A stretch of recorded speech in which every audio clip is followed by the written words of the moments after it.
Well guys, el día de hoy estuvimos trabajando con esta página page number 73 y vamos a escuchar qué es lo que están haciendo estos miembros de la familia, mom, dad, grandma, the baby brother and the grandpa, ¿ok?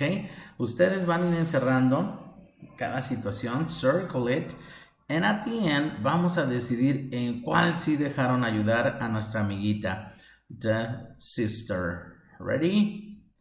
Allá vamos. Track 49. Mom and Dad are washing the dishes. Can I help you? I can wash the dishes. Thanks. I can finish the dishes. Ok, le dice, I can finish the dishes. Les quería ayudar, ¿verdad? Grandma is cleaning the bathroom. Can I help? Cleaning the bathroom. ¿Dónde está? Remember, circle it.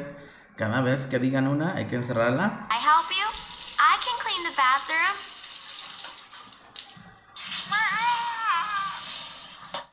Thanks. I can finish the bathroom. No quiso que le ayudara, ¿verdad? Porque la mojó. Oh my God. My baby brother is alone. Can I help you? I can play with my baby brother. Dice que quiere jugar con su hermanito. She can play with the baby brother. Vamos a ver. Thanks. I can play alone. Dice que no, que él puede jugar solo. Grandpa is cleaning the yard. Grandpa. Can I help you? I can help clean the yard.